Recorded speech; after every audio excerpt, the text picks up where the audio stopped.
Ahoy, hoy, and welcome everybody. This is the Bergkamp Wonderland and Arsenal podcast, and with me tonight we have the esteemed Reverend Raj. Hello, you little hairy bollock, how are you? Oh, hairy and bollock-like. And we have the wonderful, naughty but nice Geoff. Right, Geoff? Daniel, I'm a little bit disappointed we haven't got the Welshman. What's he at? Buggering, Buggering stuff up. He buggers everything down in Wales, doesn't he? Huh? He's got puppy problems for the first time in his life, and he's loving every second of it. Oh, bless him. Yes, because they don't want to let them go, and they're squealing like little piglets. It's like a house full of piglets, because Gimli's been known to squeal a little bit at the best of times anyway. Mm-hmm. So we saw that little cheeky tweet you put out, you very cheeky boy. Wind it up, wind it up, wind it up. And finally, we have making his podcast with us debut. It is Mark, better known as on Twitter at MZK90. I've been following him for a long time. It's the first time I spoke to him. Say hello, Mark. Hello, Mark. Hey, the old ones are the best ones. You set them up, I'll knock them down. How are you? I'm good, thank you, mate. Thank you very much for inviting me on. I'm astonished to be on such an esteemed podcast. No disrespect to the Gooner Girls podcast, obviously, but yeah, I'm with Pod Royalty. It's all down to Raj. I said, Raj, you're on tomorrow. Do you want anyone? And he said, get Mark on. So there you go. You have Raj to thank. Thank you, Raj. That's all right. I'm just going to sit in the background and watch you and listen to you and Geoff go at it for the next hour and a half, basically. I'm sure that is not going to happen. Right, at some point I'm going to forget what time we started this at, so someone remind me it was 7:45 p.m. and we're going to try and get this done in an hour and a half. Righto, we were talking pre-pod. I was trying to find one common denominator between the four of us, and I've managed to get 3/4 of the way there. Three of us were at the League Cup final 1988 where we lost outrageously to Luton Town, and the listeners can try and guess who wasn't there, eh, Raj? Where were you? I was there in 93. This doesn't count. You were 5 years late. I was in Copenhagen 94. I weren't at either any of those ones. I was having issues, so I didn't go. I missed loads of them. Anyway, so I was thinking between us how many games we've probably seen. It's got to be a few thousand, hasn't it? God. Yeah. And I'm actually the baby of the pod. You lot are well older than me. Are you 30 yet, Danny? No, I'm 20. I'm 18. I'm 12. Actually, my daughter went to see 50 Shades of Shit the other day, and she said, Dad, if you get a phone call from the cinema, tell him I was born in 1996. Oh dear. Anyway, on with the pod. So we've got one game to actually no, we've got two games to talk about from the under-18s. It was Arsenal under-18s 1, Norwich under-18s 3. That's all I'm going to say. I had someone called De Silva score for us. That sounds a little bit Brazilian. I'm going to have to look into that. I've only just read that. Oh, but then we went to the under-18s, went to Leicester, and we beat them 5-3, with Mavidi getting 2, Irish legend Stephen O'Connor getting 1, Iomia getting 1, and Gideon Zelalem, because none of you will bother, he scored 1 as well. So there you go. The under-18s are kicking ass. I don't know why there are no results for any other levels. Under-18, no, just no under-21s. Don't know why they're not playing games. Anyway, never mind, get on with it. Right, the first game we've got to talk about is Everton 0, Arsenal 2. Last Sunday, there was the 39th minute goal from Giroud with an Ozil assist, and the 89th minute, another wonderful Rosicky strike with an Ozil assist. How many of you didn't watch the game? Then I know who to ask the questions to. I watched it, but I can't remember much of it, apart from everyone saying that Ozil was shit, which I didn't actually believe, to be quite honest. But I was just saying earlier on, there's a bit of a split between our fans about Ozil. But do you know what? I mean, if you're hand on heart, with all these games coming up now, all I care about is points. I don't really care about how we play anymore. I just want the points on the board so we can qualify and, top 4, top 3 or whatever. So that's it. That's all I've got to say. That's very true. I was there, and you were at Everton? Oh, it was no, it was Arsenal. It was at home, mate. Was it? Yes, of course it was. I think we better start that down and rub that out, 'cause it's not going to look bollocky. Oh no, I see what I've gone and done. I've put the QPR result first, and I've cut and pasted it and put that above it for the Everton one, and forgot it was away, home. Yeah. So there you go. That's why you were there. Good job I wasn't going, because I'd still be up at Goodison waiting to see the game. And the game was, I think we still had a bit of a hangover from that Monaco game. Didn't want to concede any stupid goals. But we did all right. It was okay. We was obviously, we was a little bit concerned, like I said. But I think we, like Raj said, at this stage of the season, it is all about just getting the 3 points. I think Gabriel had a had a decent full. Was it a full debut? I think it was, wasn't it? Premier League debut. I think it could well have been, yeah. Full Premier League debut. It started a bit shaky, but he looks very assured.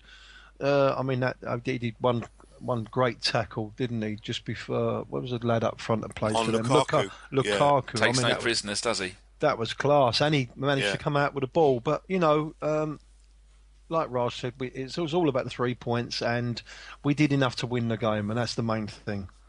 Mark, I don't know about you, Mark. What you think about it? Cheers, Geoff. Yeah, yeah, leading in very nicely. That's it. Yeah, I was there as well. Yeah, it was a ground out result. You can see the differences at the moment between playing at home and playing away. I think we're struggling a bit more away from home. Away from home. At home, we're a little bit more comfortable, and I don't think we were ever in any danger of an upset against Everton. And it was probably just a question of when we'd score, and as long as we wouldn't do anything stupid. So yeah, it was, as you say. Now, was it 10 games left? All that really matters is the points. So you look at the displays really as an indicator of maybe how the team will do in other matches against maybe better opposition. I think that's the only way you look at it now. Are you talking about the running? We have got 10 games left, and I think just looking at those, we're at home to West Ham, who are in crisis mode at the moment, so that should be an easy win. We're away at Newcastle, who couldn't buy a win. We're home to Liverpool, which could be a tough one. It's a 12:45 kick-off, which always worries me. I don't think we would do too well at the early kick-off. So is that just away, the early kick-offs we're rubbish at? I can never remember. Then we've got Burnley away, and then we've got home to Sunderland, home to Chelsea, which is going to be the fixture of our most important fixture, the remaining ones. And then we are away at Hull. Oh, that would be funny. Home to Swansea, away at Man United, and they'll be shell-shocked after we beat them on Monday, and so they'll be after expecting another walloping. And then our final game of the season is on Saturday the 24th of May at home to West Brom. So, do you think we can go through unbeaten? For the other half of the season? Yeah. No, I think we're gonna struggle. Maybe against Liverpool if Sturridge is on form and Sterling is going to be on form, and then the game against Chelsea. Oh, I hate Chelsea. I fancy we're going to beat Chelsea that game. Really? Go on, why? Yeah, I just do. I think we're going to sling a spanner in the works. The problem is if they come with a chance to win the league, that is other than it being Tottenham, that is my worst nightmare. Fuck me, I didn't think about that. Isn't that a little bit too early? How many games is it before the end of the season? That's 4 games after that before the end of the season. So that'll be the 33rd. Not going to win by 12 points, are they? No, 32nd. Be a bit too early. They're in the form of Man City lately. Man City are falling apart. I reckon we could even... Yeah. How about that, Geoff? Do you think we can push Man City for second? Definitely. Possibly, yeah. Definitely. Yeah. I do really do. I think we might just come a little bit short. I do think we'll come third, but you never know what happens. It's going to be tricky for them, isn't it? I think we're like you say, we've got the easy. I mean, there's no easy runnings. Everyone's it's like kick, bollock, and bite, isn't it? The last few games of the season. So, but I think ours is a little bit easier on paper. Whether we carry that out and win the games or get the results that we need, I don't know. Yeah, the only spanner for us is. Hopefully we'll be in an FA Cup semi-final and quarter-final of the Champions League. Whereas City, I can't see them getting past Barcelona if they go out. That's all they've got left, isn't it? Really, is just concentrate on the league. You reckon we'll be in the quarter-finals of the Champions League? We've got to go there and win 3-1. There's a chance. I won't put it past us, but I think it is. It's one goal again too far. Same as we've had the last 4 years, isn't it? Yeah, exactly. One of the newspapers today said that they kind of did a survey amongst all their sports journalists, and they said which 2 teams after City and Chelsea would qualify in the top 4 at the end of the season, and all 10 of them said Arsenal, and then mixed up Liverpool and others were the other ones. So it seems even the sports media are backing Arsenal to get top 4. So who do we want to join us in the top 4? Do we want Man United, or do we want Liverpool? That's a tough one, isn't it? For me, it's got to be Liverpool. Just the amount of financial crisis that'll put Man United in, it'll be hilarious. Maybe. They'll have a fire sale and get 5 million for sure. Why can't we have Southampton? That would be... Southampton are on their arse, haven't they? I know they won again 1-0 last night with a bit of a dodgy goal, but I think Southampton will be more than happy with a UEFA Cup place. Yeah, I'm sure they will. Yeah. I do think Liverpool are getting in front of Man United though as well. I really do. I think They're on a roll at the moment, aren't they? Yeah. And Sturridge is just coming back. He's had months off, and Sterling is playing wonderfully. He's been their main man, but even with having who's their defender they bought from Southampton, he's having a nightmare every game. But then Lovren. they got Stevie G coming back, haven't they? The Scouse Messiah, and he'll come back and they'll have to play him, and then they'll fuck everything up and end up finishing fifth because no one's got the balls to say to him, "You're not playing." Especially when it's the momentum they've got though, isn't it? They've got a little bit of momentum, a lot of confidence running through the team, and that's what we need now. We need to carry on. We've won the last couple of games, apart from the Champions League, obviously, but we're doing quite well in the league. Go to Man United in the FA Cup. We've got a win there, then we'll be on a roll. I think then we march on, and you never know. We might go unbeaten through the rest of the season. Unlikely. So what's more important to you, Raj? Finishing second and being out of both of the cups this coming week or so, or battling on all three fronts and maybe finishing top four? I think we'll get top four, and I'm still backing ourselves to win the FA Cup. Got a little problem about Monday, but there's the kids part of me which says that we'll win on Monday. But they've got a hoodoo over us, haven't they, for the last 2 or 3 years? And I'm still shocked by that win they got against us at home earlier this season. I think we're capable. Geoff, we're capable, but it's whether we've got the metal and the balls in front of 76,000 Man United fans, to have that kind of performance against them.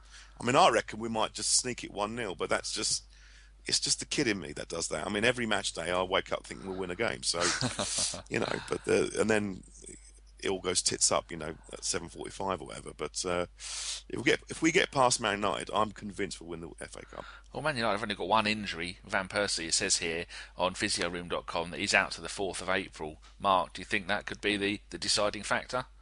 Him not playing? Yeah. No, not really. Doesn't seem to matter too much, to be honest. I mean, he was anonymous in the game at Highbury, at Emirates, and they still won that basically because we were just shocking. So no, I don't think that matters too much. I think they'll probably miss Evans as well after his spat. Quite literally. With Cisse last night, I think Evans will probably end up getting a ban, so he'll probably be out. I mean, they've still got this same old United team that seems to drag out results from nowhere. I mean, I don't know if you saw it last night. How that twat of a referee hasn't given Newcastle a penalty, I just can't understand. Yes. And he's right in front of the linesman as well. I just cannot understand how you can miss such blatant ones as that. I mean, I know we should have had one for the Henry pulling back Ozil last night, but that's a little bit more sneaky. Yeah. Last night's one is obvious, and it's just referee. You are a blind twat. The QPR fans, I sat in the QPR section last night. It was quite fun as it happens. All middle class, quite wealthy fellas, and hooting and swearing in their posh voices about the referee. It was really, really good fun. It was really, really good fun. And they was coating the referee last night. It was quite embarrassing, really, for him. It was quite funny. It was a bit of a tit. Right, just a couple of more things on the Everton game. I know we're going all over the place here, but this is more sort of Everton and QPR. Go to Raj with this one.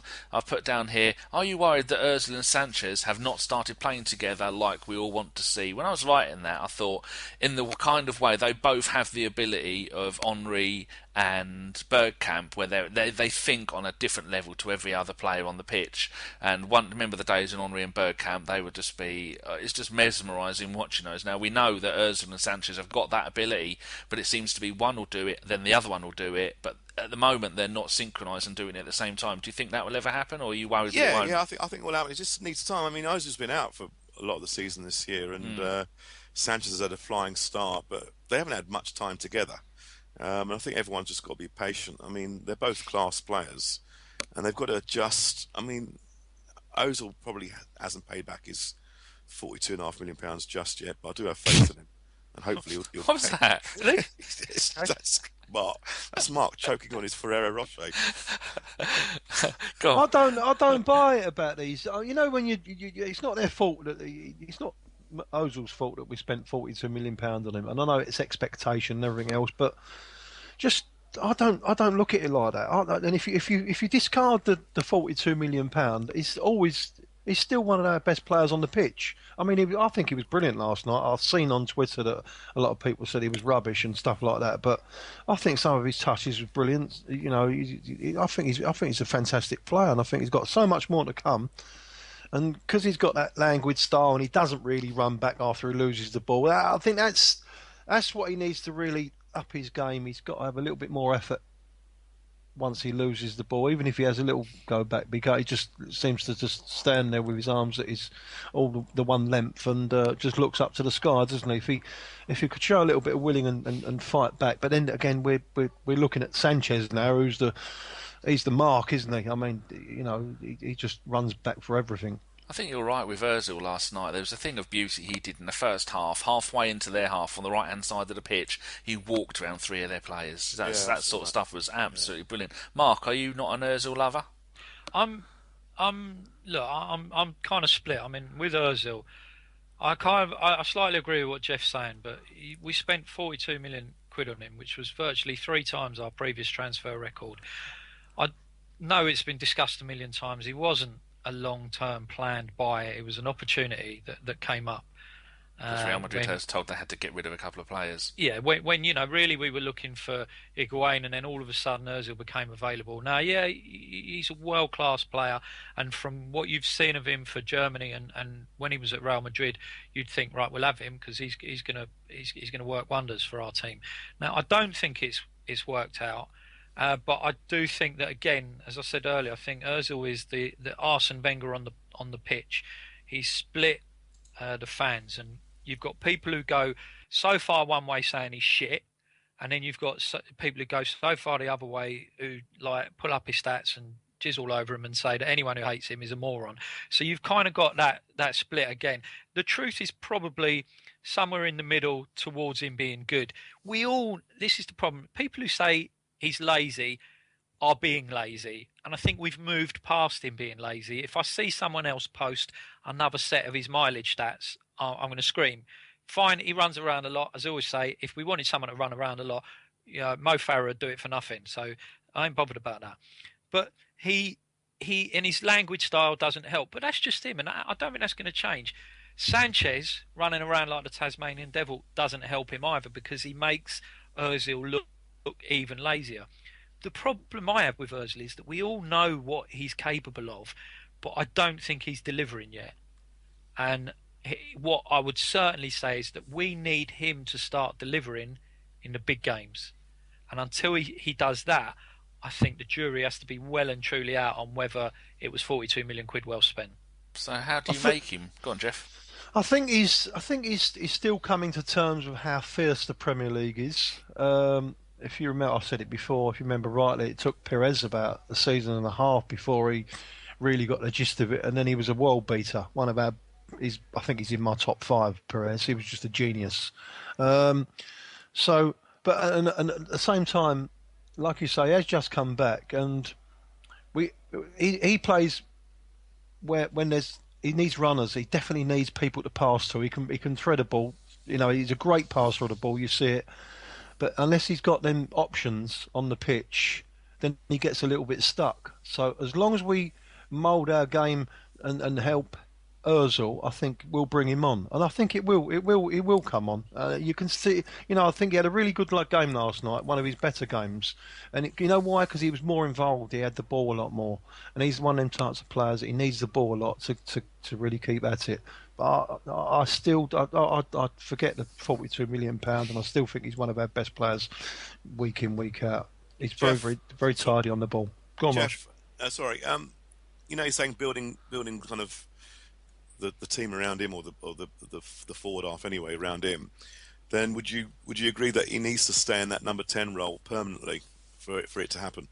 I think so. I prefer him there, but you know, it's what you've got, injuries and rotation and stuff like that. He can play on the left-hand side. He can play on the right-hand side. You see it last night, like Danny just alluded to there, when he got the ball on the right-hand side, clipped the ball over two people, cut inside, and But if you've got the runners around him, if you've got people making them forward runners that he can pass to, he'll find them. Do you reckon next season will be his big season then? That's when he really has to start being a lot more consistent. Yeah, I think where our expectation is more of him, which I understand. I expect a bit more from him as well. Yeah. But I can see that some of the stuff he does, it is fantastic. I'd say that looking at our stats, in the last two games we've had 37 shots at goal and 13 of them are on target. So I think we're definitely coming into our form at the moment. We've lost 3 out of our last 15 games, and the other 12 we've won.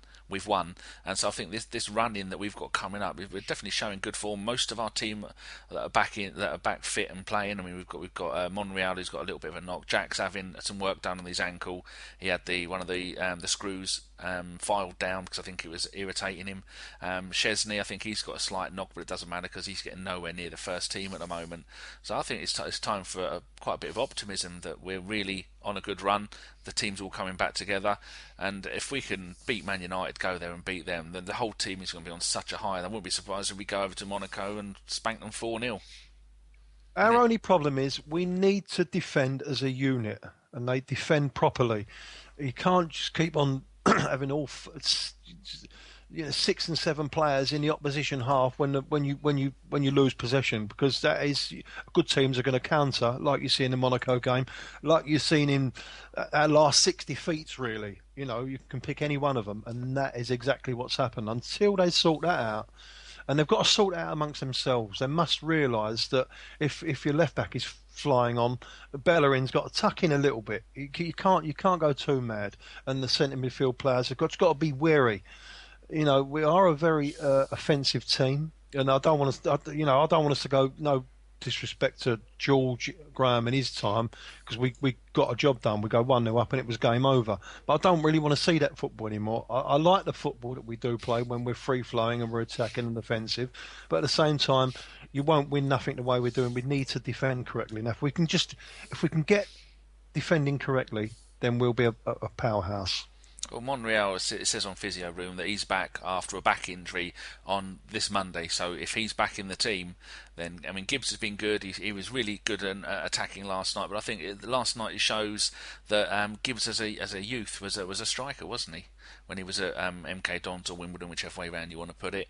And I think that's why he loves to get forward. But Monreal, I said on the radio show last night, I think he's got an allergic reaction to the halfway line, which is good, which is what you want from a fullback. You don't want them shooting forward the whole time. So with him back, and it looks like Szczesny's going to be back on the bench, well, that's going to be a good thing. Anyone else got anything to say about the Everton game before we talk a little bit more about the QPR? I tell you what, Bellerin's looking better and better all the time. I know he's a bit impulsive and stuff, but he's looking good at the moment, isn't he? Yeah. One thing about that I said on the radio show again last night, that normally when we were attacking with corners and things like that, everybody goes forward apart from the two fullbacks, and now it seems that the only way we do it is we say, all right, Bellerin, you're going to be the only person staying too far back, and if anybody gets the ball on the break, like I think Austin did last night, just go for him, and he nearly caught him as well, didn't it? It seems like off like a whippet, which means it frees up one other player, because Bellerin is the quickest player at Arsenal. He's even beaten Theo Walcott's time, hasn't he?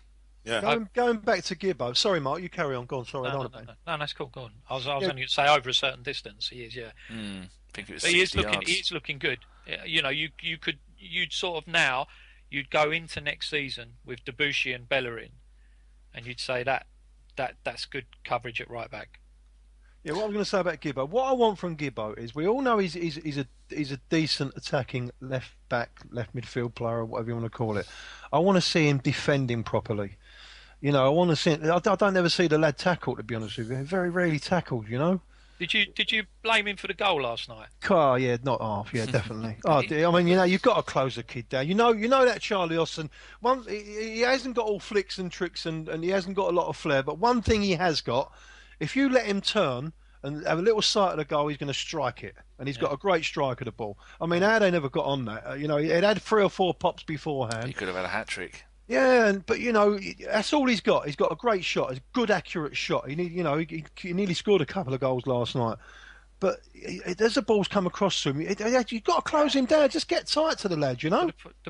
Gibbs's problem was he was standing right next to, I think it was Koscielny. He was standing right on top of Koscielny, and then when Austin picked up the ball, Gibbs then realises he's got a man out wide, and he then makes that move to go out wide, and that's opened up the space for the shot. So one thing I wrote down about the QPR game is I've just thought of a few questions. Decent, it depends on whether you lot pull your finger out and answer them properly. I put, if QPR had spent more time trying to get closer to our goal rather than having a shot every opportunity, could we have been in trouble, Mark?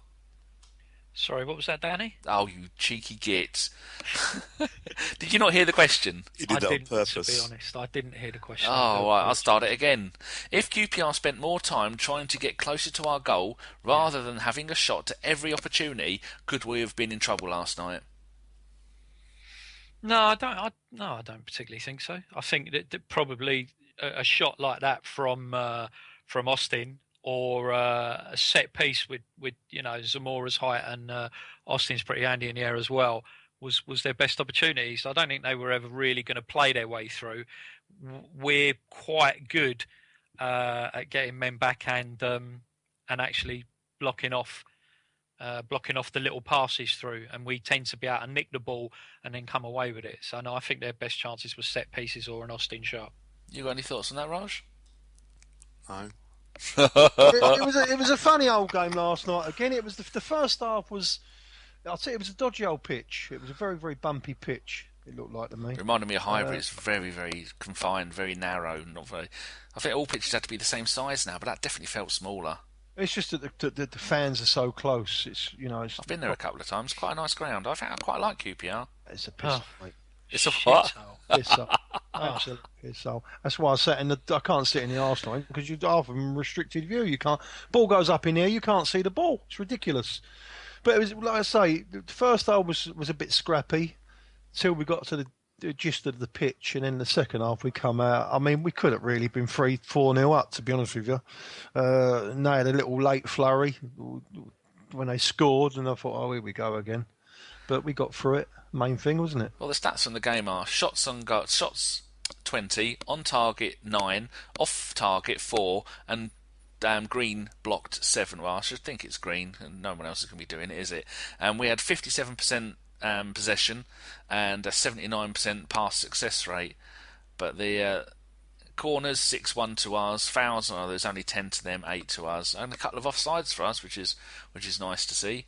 But an amazing stat is the dribbles. They had only 11, we had 28. I think most of those would have been down to Sanchez and Ozil.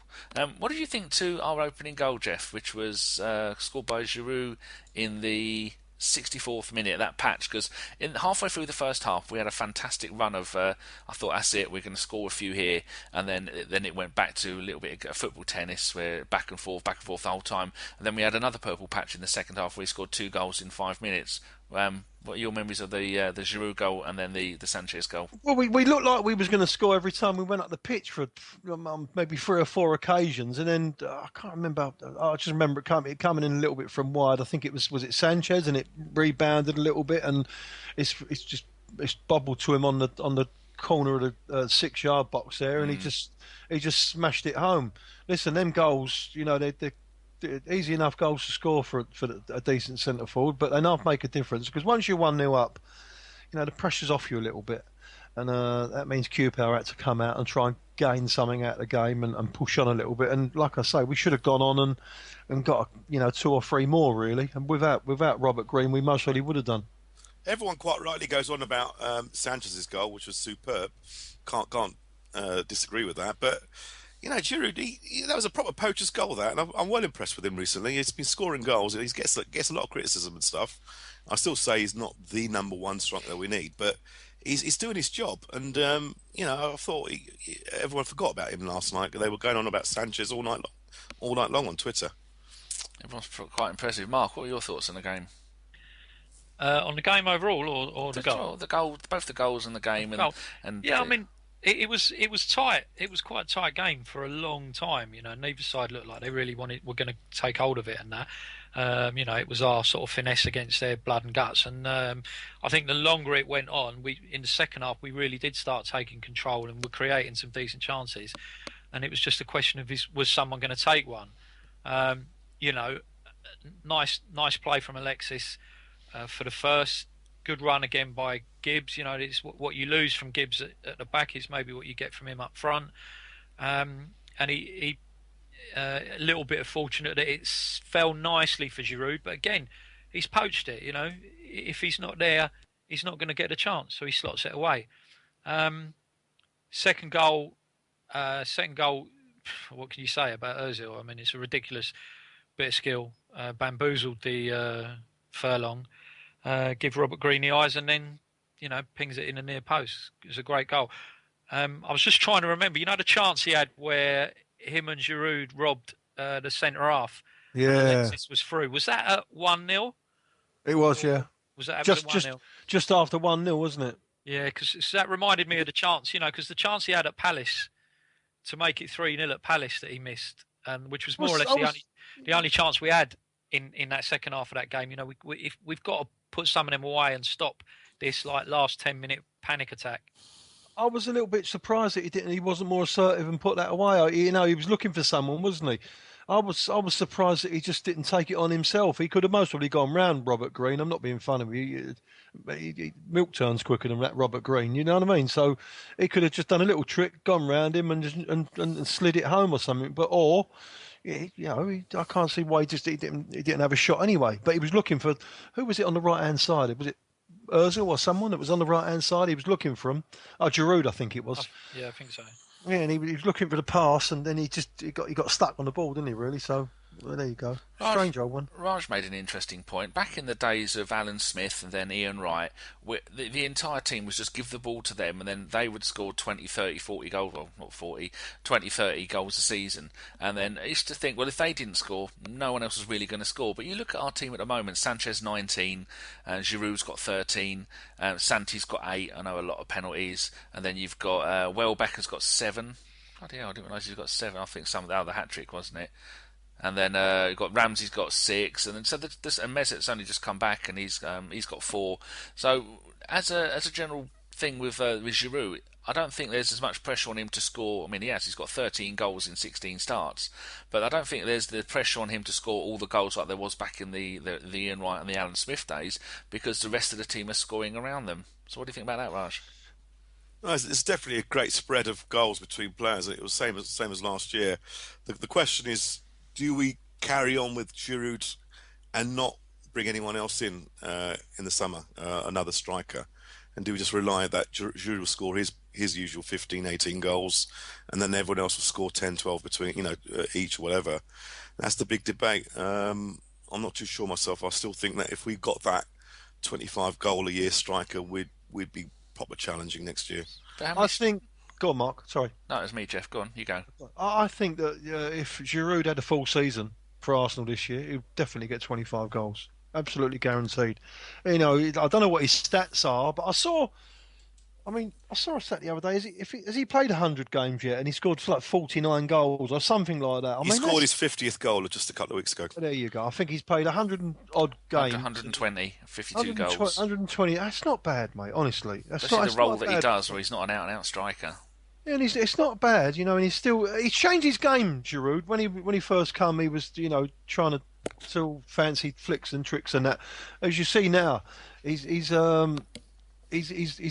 got the art, and he's been to school with how to hold the ball up with regards to when he's coming from a goalkeeper's kick and stuff like that. He more or less jumps at the player rather than jump towards the ball. And he's a bit of a handful now. He's very, very aggressive nowadays. I think he's got to grips with it. And you know what? I must admit, we have seen improvement with him, week on week, really. And I don't know whether he's going to get you 30, 35 goals a season, but I think if he was playing at the start of this season and went right the way through, I think he'd definitely you'd get 25 goals out of him for sure. Mark, at the moment, Giroud has got 10 goals in 17 Premier League games. In his first season, he only scored 11 in 34, and last season he got 16 in 36. So we've got another 10 games left to go this season. How many more goals do you reckon he could possibly get? Well, he can get a few more, I think. But the interesting thing with Giroud is his link up play, and as to whether or not he's the future number one choice up front for Arsenal, I think is an interesting decision that the new manager, Arsene Wenger, will have to make this summer. With how he wants to what system he wants to play. If he wants to stick with having somebody who can be a little bit of a target man, who can lay the ball off, then you look around and you think, okay, how many better players in that position and that role are there than Giroud? If he wants a different type of striker, which I think is what Raj was alluding to, someone who's a little bit more of the runner that Ozil's going to feed a bit more, then perhaps we spend a load of money and buy that striker, and Giroud becomes our plan B. So I don't know, but I think he can still get a few goals. But he plays a very important part in the team, and Monaco was just the worst day at the office he could have had. But hopefully he's got that all out of his system now. Yes, right. I've got a question from Facebook here. John Barrett says, am I the only one not convinced by Ospina? He parries way too many shots back out in front of his goal and not away from danger. His positioning for shots seems dreadful as well. Geoff? I think they're both 6 to 1, half a dozen at the other at the moment, to be honest with you. Him and Chesney. And there's not a great deal of top quality keepers out there. So, yeah, again, it's his first season in the Premier League. It's no doubt a lot fiercer than where he was playing before.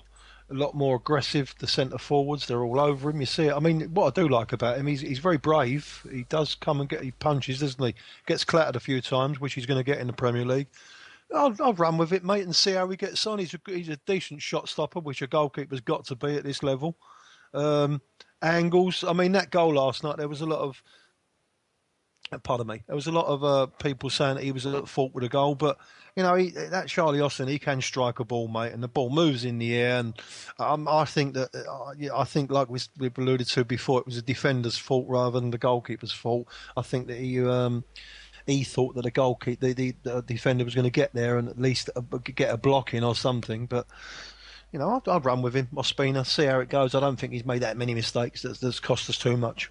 Raj, your thoughts on Ospina and his display last night? I thought it was all right. I mean, he had one of those flappy kind of Alan Parry moments, but he's fine. And I think I agree with Geoff that we've got two pretty decent goalkeepers. I don't think there's much out there that we go and buy. We can't keep going buying goalkeepers and replacing the ones we've got because you need to give them some time. And I think Ospina's in his first season. I think he'll be better next year, and he's still going to be a good fall for Chesney. So let's just stick with those two for the time being. Mark, Raj just made a very good point there. The fact that we're already saying that Ospina and Chesney are very much. There's not much difference between the pair of them, considering Ospina has only been here at the club for 8-9 months. What's your thoughts on him and Chesney? It's not a great situation, to be honest, because neither. I think Ospina, maybe we've got to give him a bit more time to show his worth. He's looked a little bit fallible of late, nothing too major, but just a little bit dodgy. Chesney, I'm really gutted because I had high hopes for the boy. I think he's got so much potential. He's got at least as much potential as someone like De Gea. I just don't know what's wrong with him, what he can't seem to get to grips with. But he doesn't seem to have it in his head at the moment. The one that got me was at Brighton in the Cup when we were 3-2 up, right near the end of the game, and he got the ball back into his possession and he threw the ball out to the left back who didn't want the ball, and he was pounced upon by a couple of Brighton players straight away. And I sort of thought, mate, you've just been dropped out of the team for your antics at Southampton. Here's your chance to show your worth, and you can't get your head on and concentrate and show that concentration a keeper needs, because a goalkeeper will be the one player who's out of a game for so long but has to switch on straight away, and he's just not showing it. So I don't really know. I tell you what I would do. I would wait for Tottenham to miss out on the Champions League, and I'd go and tap up Hugo Lloris. One, because he's a great keeper, and two, because it would wind them fucking up so much.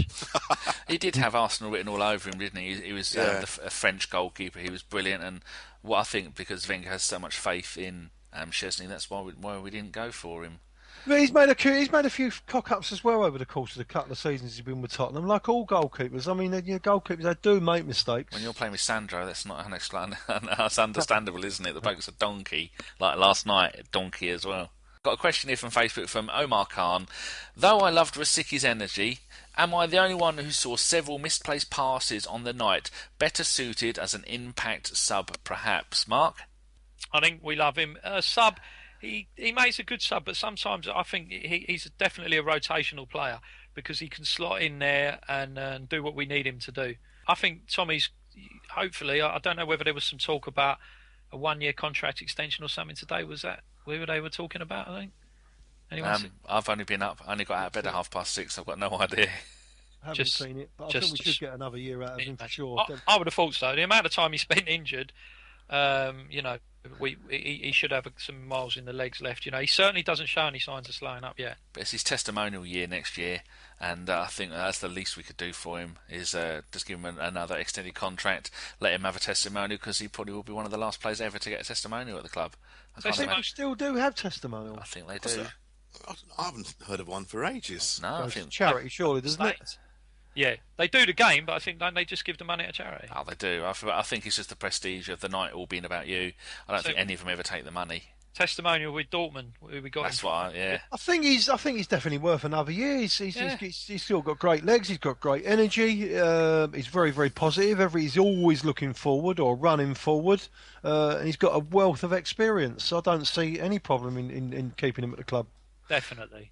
Oh, one other thing that I wrote down here was now, I was told last night, I didn't notice until someone told me, I think Akib might have mentioned it. He said, that's now back-to-back away wins for the first time since Hull and Norwich at the end of last season.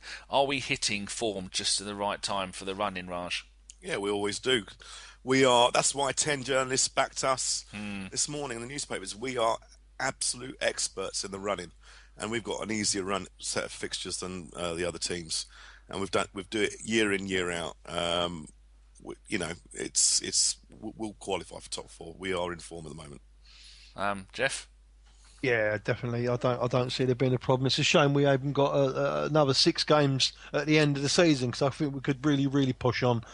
But no, I don't see any problem. I haven't seen any problem in qualifying for top 4. That's not really, the main aim. We want to be up there fighting Manchester City and Chelsea for the Premier League title. Sadly, I think we're just a little bit off that. But you never know what happens. It's not over till it's over. Mark, do you think it helps the fact that the teams that we're playing are all quite a few of them are battling for relegation? West Brom, Hull, Sunderland, Burnley. Never know. Newcastle. Think it's going to be an easy run in for us? Well, no, I think the easier teams to play are the ones who are mid-table and are safe from relegation and not pushing for Europe, which can be only a few teams, to be honest, nowadays. So those teams and Swansea. Yeah, those teams that are scrapping for relegation sometimes scrapping against it. Sometimes give you the toughest game because they're fighting for their Premiership lives. Some of these guys, and generally they play for smaller clubs. So to them, it means a whole lot more to be playing Premier League football. I think they'll fight for their lives. So no, I don't know. West Ham will come and give us a game. Again, I mean, they were unlucky last night against Chelsea, so they'll come and give us a game. So there's still a few tough games left, but I agree with what Raj says. We do seem to find a habit of, that last sort of 6, 7, 8 weeks of the season, we do come relatively strong. So whilst I doubted it earlier in the season, I do think we'll finish top 4. Oh, yeah, I doubted it as well. I thought Man United were, although they can't play for shit, they've just got so much attacking power, but all their attackers are all shit anyway. So yeah, I think you're all right there. Right, move on to some Facebook questions from Lynn Mulvaney. Mulvaney. just from Lynn. Am I the only one who sees Theo is a bit of a nothing player? He has two attributes: speed, which he doesn't know how to use, and runs off the shoulder of a defender. His finishing is a bit shite. Sell him before he gets found out. Oh, I can hear you. You've not been happy about that, Raj. Well, and I think he's partly right, actually. I mean, he hasn't. I don't know. He's an enigma in some ways. I mean, I don't know why he hasn't been playing the last few games. I know he's been injured before that, but he just hasn't hit the kind of heights that I expected him to a few years ago. When he played at Highbury, I remember when we signed him. He was the first season at the Emirates. We used to cheer Theo, Theo, and I'm trying to get him to bring Walker on because he was so explosive and so brilliant. And where did it all go wrong? I don't know. I mean, but maybe it's just a lack of intelligence in some ways because he does blow a lot of chances. And maybe it could be self-belief rather than intelligence because the bloke, I think, is the thing is, another team would probably snap him up for 20-25 million pound probably. And if that came up as an offer, would you turn it down, Geoff? He could be a world beater. Yeah, but how long do we have to wait for that? Yeah, I know, but until the penny drops, Wenger for sure has given him all the belief that he needs. But until the penny drops himself, Theo Walcott has got the ability to get the ball down on the pitch and just dribble past the whole team like Thierry Henry did because he's got the pace. And once the ball goes past the player, he'll get past the player because he's got that pace. It's whether he's got the bottle to even try it. So when he does it without thinking, you see it and he just rips. I mean, remember a couple of years ago that Liverpool Champions League game away when he's got the ball on the halfway line, he just knocked the ball and he just runs straight. He did nowhere else to go and he just runs straight past the whole team and we went on and scored. But he could do that. I can't see. It's just all about belief, and I've said it for a long while.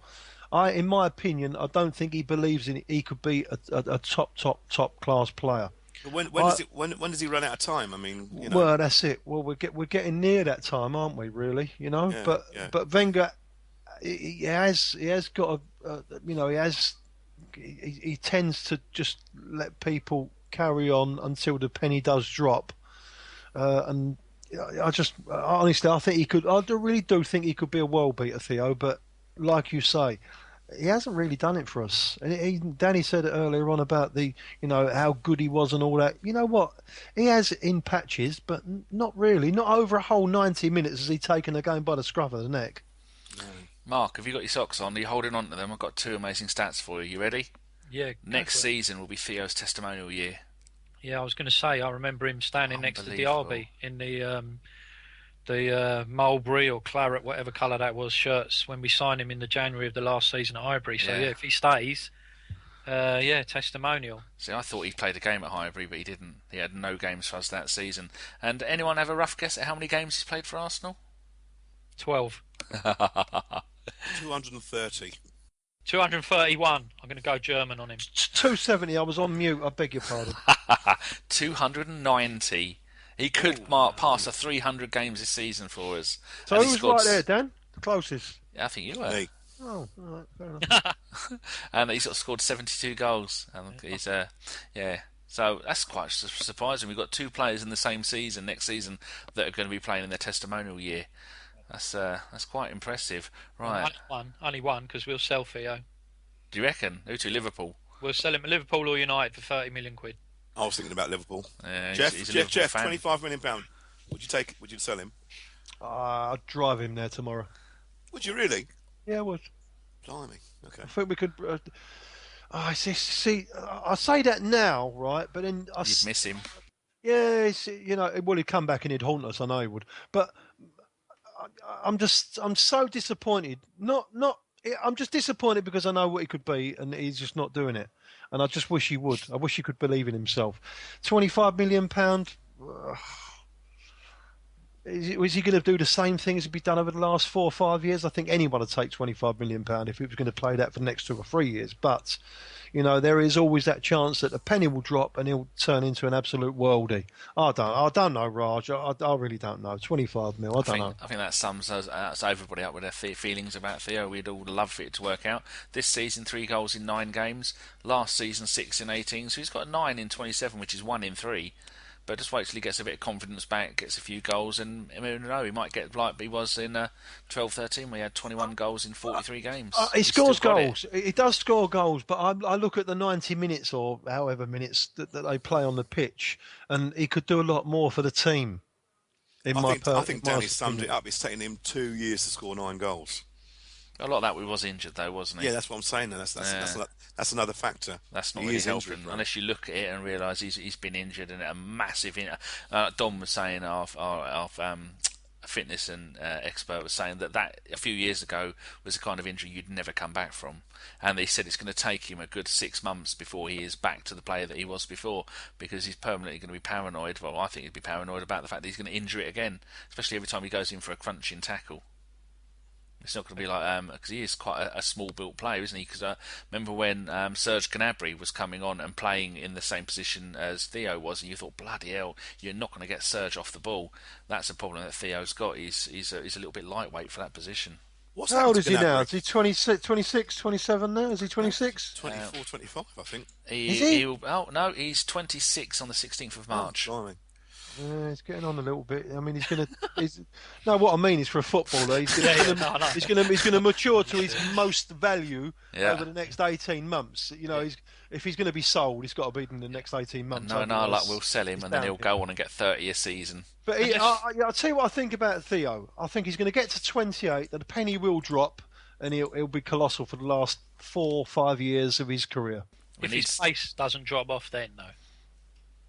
Yeah, but then we see with other players that if you have got the brains and the ability, you can replace your pace with, like Rosicky, got hardly any pace, but he thinks a yard ahead of most other players, doesn't he? And Sanchez does that with pace. If Theo had Rosicky's confidence, he would be world class. Maybe we need someone like Ian Wright at the club, teaching him, giving him, like I was saying last night on the radio show, I said you could get Ian Wright and you could spin him blindfold him, spin him in a circle for a month, leave him blindfolded, and he would still get the ball on target. But you do that with Giroud or Walcott, they wouldn't. They'd kill someone. They'd probably miss the ball.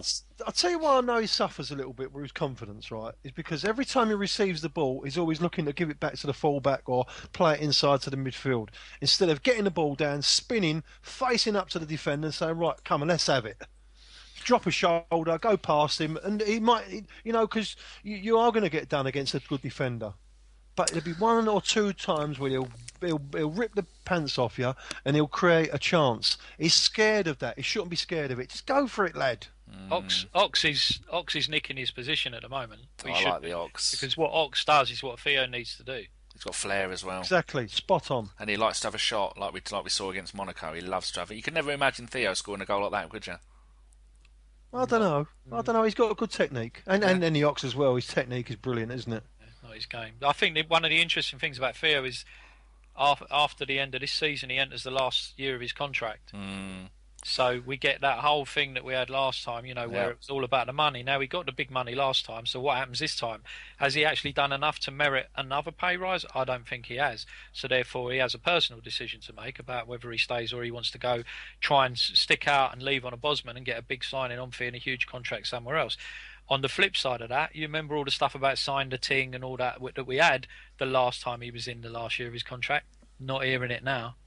So, the fans are not convinced. Well, that brings me on to a question from Facebook. It says, Grant Hearn says, why does Wenger not fancy Walcott anymore? And then he says, new contract, question mark. I think that could well be it. That might be the reason why he's not played in the last few games.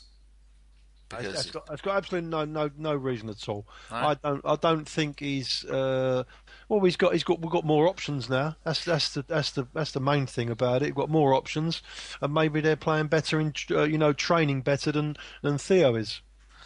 Okay, well, we'll move on to a few more Facebook questions from the legend that is Michael Bullback, not Bullback as I keep saying.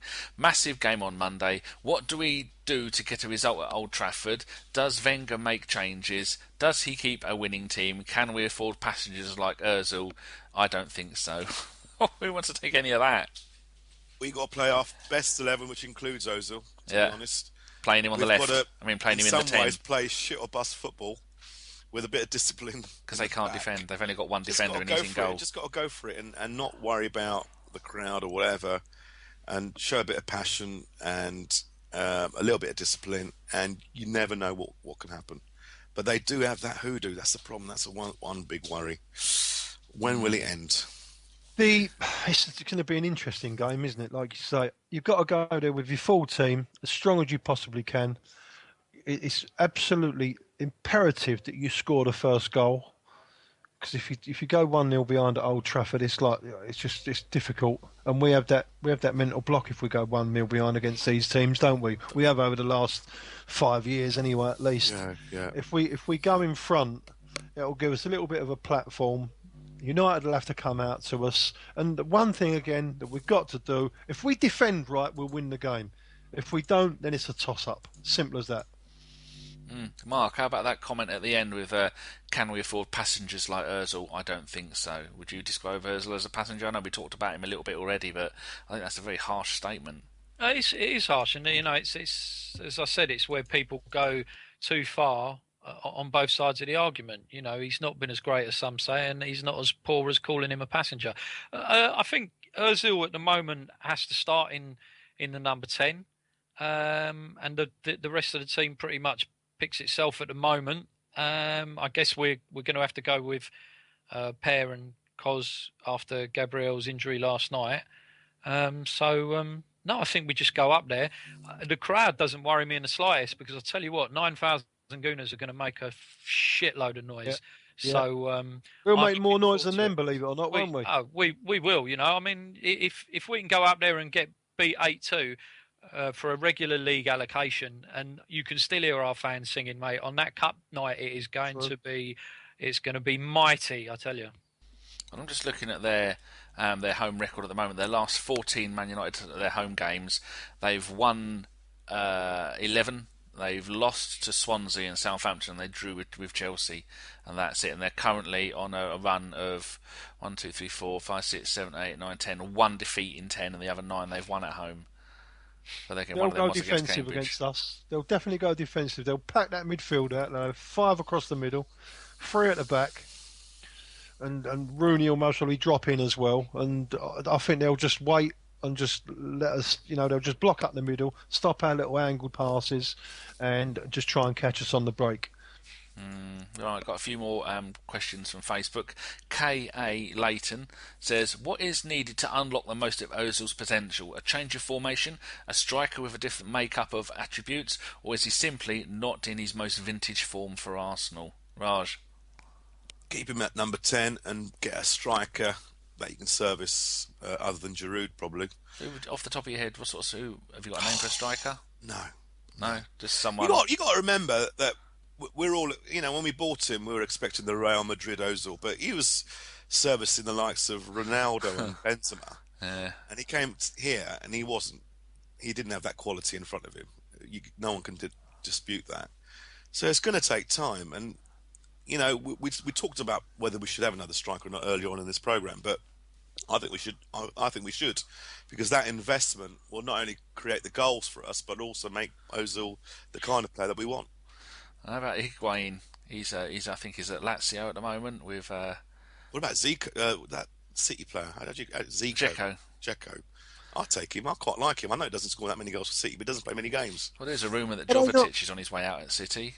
Are they not a little bit like for like Dzeko and Giroud, really? Possibly, but he is quality though. I've always liked him. Making improvement though, Giroud. He's making improvement this year on year, isn't he? I'm not writing him off. I think he can still score 12, 15 goals for us. And I'm not even suggesting we should get rid of him. We should keep him on. Just need another one like him. Yeah, we need another striker. We do need another striker. I think Alexis can be that guy. I really do. I see Alexis as a centre forward in years to come. Well, he did in his last season at Barcelona. He did score 17 goals. I remember I, thinking he'll never do that for us. I see him as our Luis Suarez. I really do.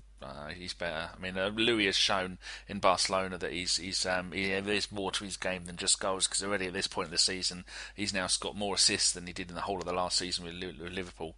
In the one season they'll go on about for the next 1,000 years. Mark, any thoughts on that? What on a striker to put in front of him? How do we unlock Ozil's potential? I think it's a combination of things. You've maybe just got to give him a little bit more time to get used to the pace of the English game. Maybe you have to think about the players that we need to get. I just think the guy's got to have a little bit more of a chance. But I will temper that by saying, we have all rinsed other clubs over the last few years for spunking a load of money on players, and sometimes it doesn't work. It's not the right league for them.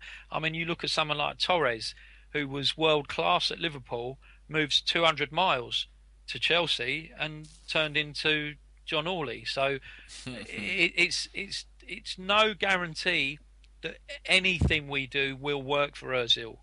It might just not be the right player, the right time, the right team. A touch of the old Vladimir Petrovic. One season wonder. Yeah, exactly. But it just could be the wrong. It could just be the wrong move. There's no guarantee it will work. So I don't know, but I think he needs more time. I'm not sure about adding players, because I think if you're talking about the quality of players we need, then we're going to have to spend a whole heap more money on forwards, and we seem to have quite a few at the moment. As usual, we've done this whole thing and haven't mentioned Welbeck once. I'm sure there's people out there shouting, "What about Welbeck?" I think Welbeck is, because his versatility, he can play the left side of the attack, the right side, whether that be as a winger or whether it be a striker. He can probably play in the Ozil hole a little bit. He could play up front. So maybe I think he could be the man to do that job, because Wenger obviously really likes him, because the minute he was back from injury, he was starting games. I think Arsene Wenger's got some big decisions to make this summer.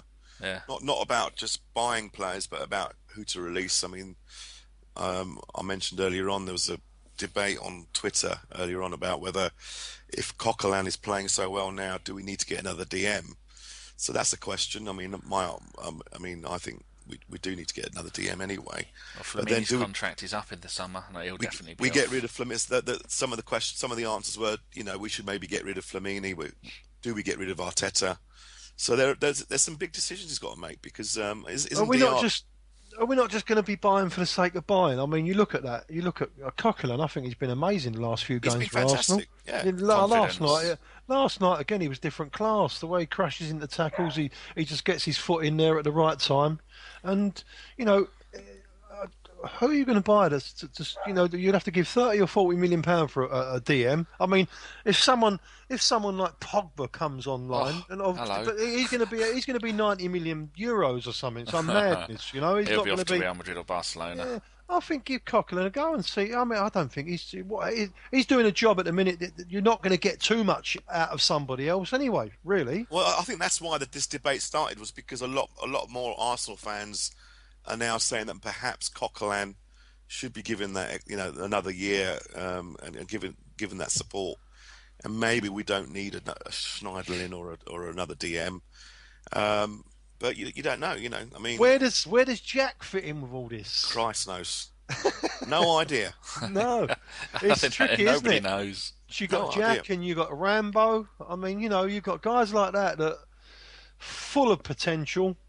Not really. I mean, Rambo's struggling for form, isn't he? Let's be honest with you. I know he's been out again, but he's not really played that well all season, has he? Had a fantastic end of last season, world beater.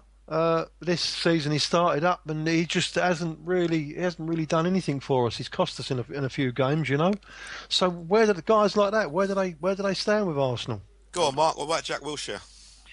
Difficult to say, isn't it? I mean, apart from anything, he can't seem to stay fit.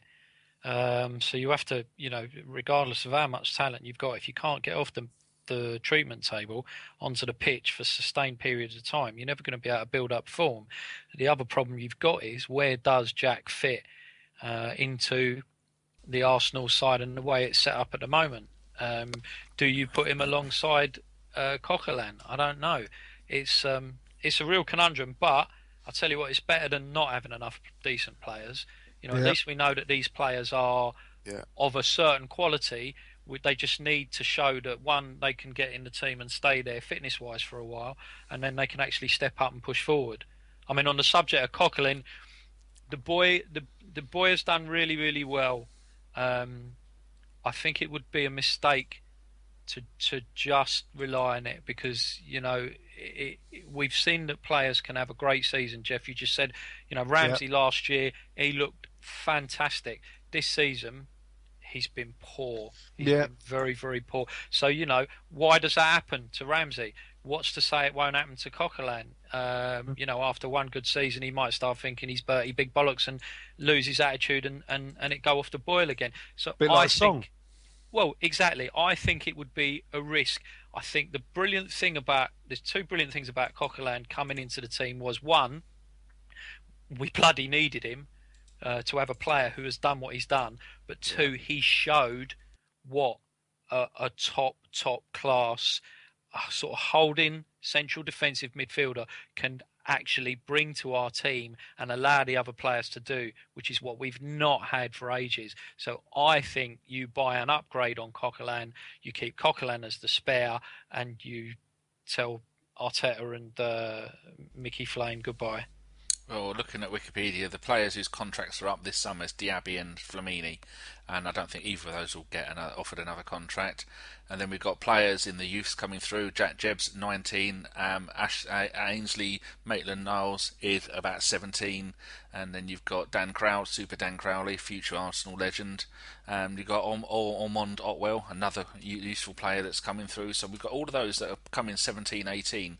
They're going to be pushing for a place on the bench anytime soon. We've got a decent crop of young players coming through, and the players like Jack and Ramsey, they're going to be going, oh bloody hell, the kids are catching me up, and they're going to be full of confidence, full of passion and energy, and they'll be taking their careers seriously, because I think any of those need to look at Jack's career and go, that's what can happen if you don't pull your finger out and make the most of it. Because I mean, it's not his fault he got injured, but sometimes I think Szczesny, Wilshire's attitude has to be questioned at times. Yeah, I think you're right. Spot on, mate. I wasn't expecting that. You've done me a thingy. Right, another question from Facebook from Hassan Ramzan. Geoff rarely blames Wenger. Here we go, Geoff. You ready? Here we go. Geoff rarely blames. Gloves off. Geoff rarely blames Wenger for anything that goes wrong. I would like to know, Geoff, what mistakes you think Wenger has made. What mistakes he's made? You've got a long time to go back. I think it's difficult because, he doesn't go over that white line to play. A lot of people think that he just sends them out and, oh yeah, don't worry, boys, you fullbacks, when it's tight late on in the game and it's like we're 1-0 up, you keep bombing on and have 6 players up pitch. The fullbacks, you can all bomb on. The centre midfield player, oh, don't you worry about defending, just you march on over the halfway. He doesn't send them out to do that, So people think that's a mistake by him. He doesn't send them out to play like that. They've got to fend for themselves and work out on the pitch, like Neville calls it, in-game management. You've got to manage the game on the pitch as you are playing. There's not a lot a manager can do. Once you go over that white line, and with the crowd there and everything else, I think he should adapt sometimes to what teams we are playing. Definitely, like United used to play a different game against us because they knew that we'd play them off the park. If they tried to play football and we played football, then we'd play them off the park. So they'd get at us, they'd kick us up in the air and stuff like that. I mean, that is a problem. I think he does dwell a little bit on signings, but what you got to remember is you've got to take all things into consideration. He's working for Arsenal Football Club. We can't spend £30 million on a player, and then just toss him off to the side like Man City do, or send him out on loan in July. He's got to be the right buyer, and that's why he's a little bit more careful and a little bit more cautious on who he buys in. But apart from that, I still think he is definitely one of the top 4 or 5 managers in the whole world. Stick that in your pipe. I don't think anyone was expecting such an in-depth answer. You asked for it. Anyone got any comments on what Geoff has just said? Bullshit. No, I You mean, can you can elaborate, Mark. Carry on. no, I mean, I think Jeff's fairly honest about what he says about Wenger and that. I think he's very loyal to Wenger. I wouldn't expect anything else. I mean, if for me, I think some of the mistakes that Wenger's made. I think he has over the last 5, 6, 7 years, he's probably placed a little bit too much faith in some of the players that we've had, and I think in three areas. I think one in some of their talent, that they would actually go on from how they'd shown as youth players, that they would take that on into their their professional adult careers. The second one is Like who, Mark? One thing at a time. Like who? I think probably players like Danielson, Bentner, a lot of other youngsters. Yeah, but but then when they first came through, right, they was really, really promising. Can you remember that time? You thought, you know what, these are good players. You thought, yeah, they look good, these kids. They're good players. So they get to a situation where if they don't give them a longer contract, teams like other teams, I'm just saying, Real Madrid or Liverpool or someone else are nipping in behind and they'll say, well, we'll give you a 5-year contract at 50 grand a week. And they'll go off and toodle off to somewhere else. So it's very difficult. Again, it's difficult to get the balance right. You're looking at a player, and he's got fantastic. You look like he's been playing. He's come into the first team. He's had a few games for the first team, like Danielson, and you think, all right, yeah, he looks all right. He just didn't make that progression. So it's very difficult. It is difficult, but as well as that, and I understand that, at the time we didn't have a great deal of money to spend, so he's had to go with some of these younger players. But I think he's just, and it's not just back then and those players. I think then he's had placed faith in their loyalty, and that's probably backfired on him with a couple of them. And I think the biggest thing to me is the intelligence of the players, and that goes back to the comment that you made about the in-game management. Yeah, I think if you look at, I know it's a tough comparison to make, but you take the team now and you look back at the Invincibles and the teams that we had around that period of time. Every single one of those players, you could say, would lead the team. They were all capable of in-game management. I don't think the players that he has bought over the last few years have been anywhere near that level of being able to manage a game. Now, we go on about the captains that we've had, and you say, well, okay, well, who's going to be captain now? And I still don't think there is any standout candidate as captain of this team that you would say would actually be able to, if Wenger is going to sit on his hands on the bench and look a bit despondent, that there is a player who is going to grab those other guys by the bollocks and tell them what they need to do and start getting those units back together, who's going to say to them, right, we're one down after 5 minutes, we get back into shape, we start doing the basics. There is no player there that does that. And he has bought all of these players and he brings them in, and all we've got people like Arteta. I'm sure he's a lovely bloke, but I wouldn't follow him over the top of a bloody trench in the war. Mertesacker, likewise, although obviously he'd be on the other side. Anything like that, they're just not. He doesn't pick players who can do that in-game management, and to me, that's why we make the mistakes we make. Because he's got to do one or two things. You're either going to get up off your arse and you're going to do it yourself during the game and get the instructions out to the team to change where we're going wrong. Because if he is the genius everybody keeps saying he is still, then he must be able to see what's going wrong. Or you have to have the players that can do it. You have to have someone who is a captain who is going to be the manager on the pitch and do that. And we have not had anyone like that for a long, long time. And I think, you look around that team and there are certain players whose names get bandied around as captain. And I just sort of think, well, I don't really see it. I don't see it. There's no one there that stands out. In defence of what you're saying there, of the manager, I mean, do you know what? There is a lack of that particular player across all the leagues, though, to be honest with you. There's only a handful of players that you could really pick out and say, right, yeah, he's definitely a leader and he's definitely a leader. Like John Terry, he's a leader. You'll most probably find it at a few other clubs, but there's not loads of them. And when you're buying someone like Per Mertesacker, who's got 100 caps for Germany, you would imagine that he hasn't got 100 caps just by not being a type of a leader. You'd think he would. I've been a little bit disappointed in Per, and I think he should have been leading a lot more, and even Koscielny as well. Koscielny, well, them guys at the back, that they should be doing a lot more to getting that in-game management right, and they haven't. But they're too quiet. The characters are too quiet. When do you actually see?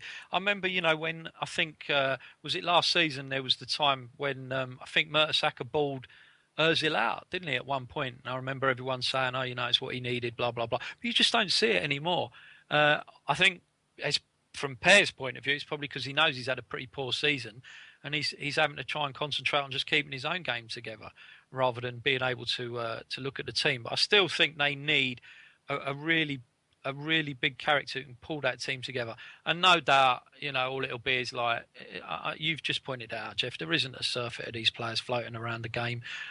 You mentioned John Terry, we had Tony. So it will be something like, oh yeah, why are you banging on about old school defenders types who are going to do that? The game has moved on, so I'm sure that'll get thrown. But there we go. I just think he's put a little bit too much faith in players, and he hasn't been paid back.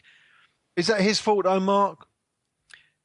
Yes, because he is the man who, at the end of the day, we hear that he does this meticulous scouting of players. Not just about their technical ability, but about their character.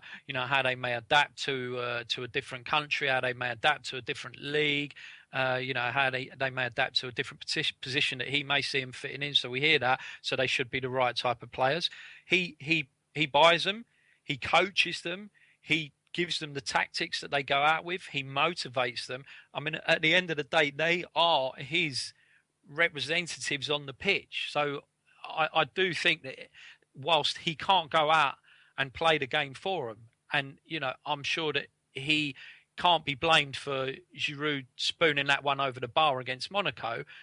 They are his players. So, you have to sort of question him. He's going to have to take a lot of the responsibility for it. And hence why a lot of people think, his time is done. Wow, I didn't want to interrupt any of that lot. That was enthralling, actually. Sorry, I went off on one. No, it's good. It's all good. Great. It's all very good. That's what people want to hear, and neither of you called the other one a toilet, which is always good. No, I would never do that. Do you know the funny thing is, right?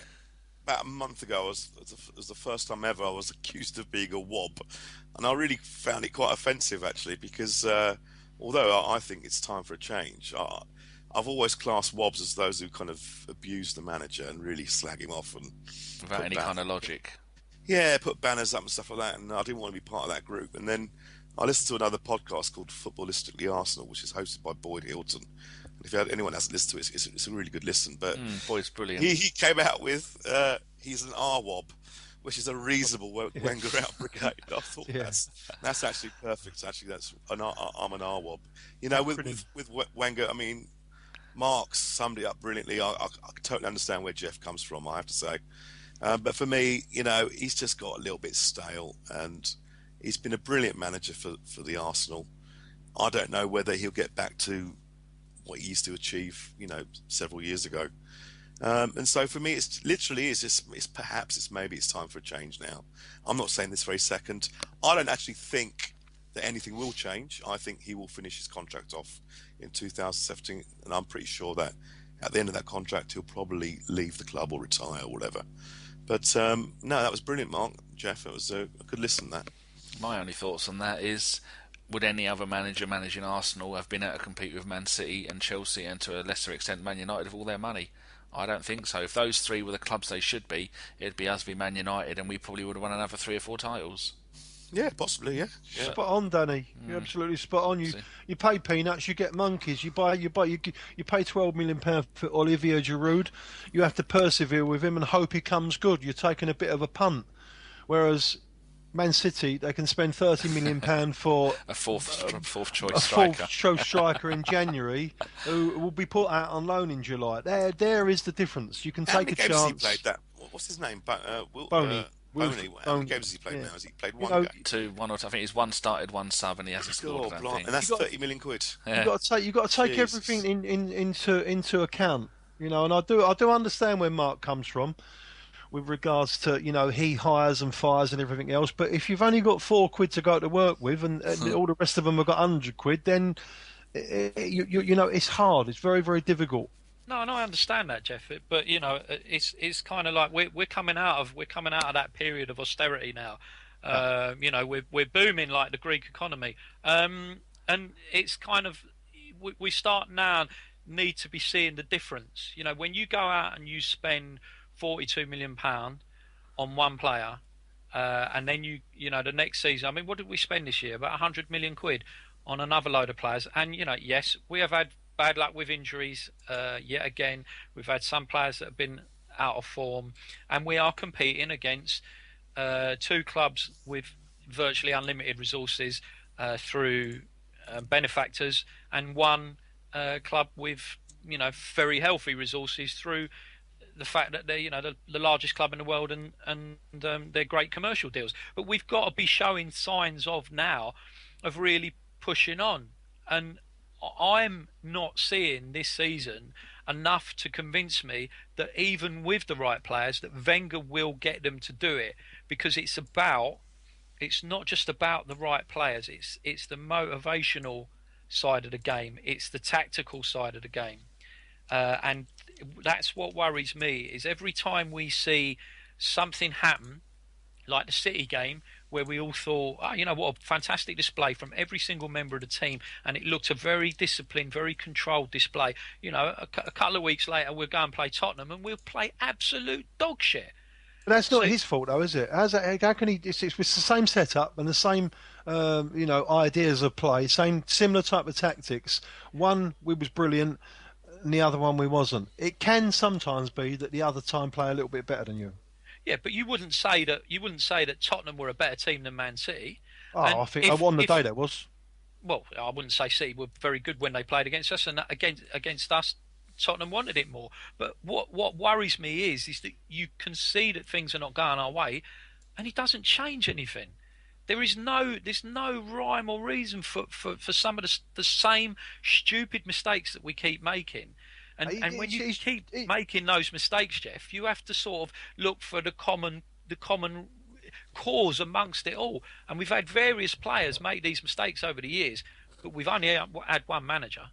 Yeah, but he has changed. He has changed tactics mid-game and put players on to stretch teams and stuff like that. But you can only see the game as he sees it. I mean, we see it the way we see it. It doesn't make us right. I mean, he's a very, very experienced manager, and sometimes other teams are just better than us on the day. And it's not exactly down to the manager.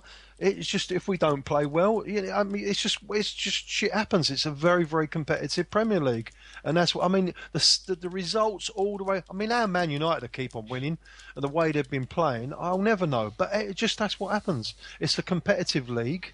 And that is exactly how it happens. I don't blame Wenger in that way. I mean, we've won most of our games, and we're on a decent run at the moment, and that's playing the way we play. It's not just he wants to play free flowing, attacking football. He won't change his policy like that, and I don't blame him, and I don't want him to change it, because what he says is people pay good money, and people moan about the money that we have to pay for our season tickets.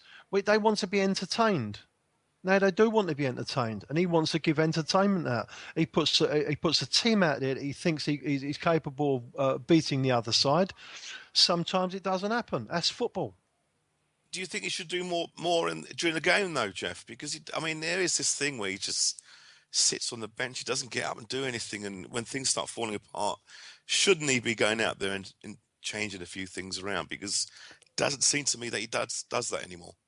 No, I don't think that's true at all, Raj. Just because you see him, he's not up on the line like Tony Pulis and marching up and down and pointing here and pointing there, doesn't mean that he hasn't got a message across. I'm not saying that he's going to be like Mourinho on minute 20 if we're 1-0 down, he'll change a formation, and on minute 43 if they're 2-1 up, he'll change a formation again. He'll change it around. I don't think Wenger's like that. I think he knows football is a simple game, and he tries to keep it simple. Footballers aren't, unfortunately, the absolute brightest of people. They've been blessed with, football skills. The least complicated you make it, the more simple the game will be to him. And I believe, in my honest opinion, he sets them out to play. And football is a simple game. Pass and move. It's all about the passing and the movements of our game and getting the ball up the other end of the pitch as smoothly and as quickly as possible so we can have a shot on goal. What else happens in the meantime, you have to deal with one in game. It's as simple as that. You like I say, you have got teams that will stop. You just stop that stop the flow, our angles coming inside. Sometimes that happens. You just got to be more patient. And we're sitting on the side and we think, why don't he change it? Why don't he change it? Sometimes he'll change it and the same thing happens again. It doesn't make no difference.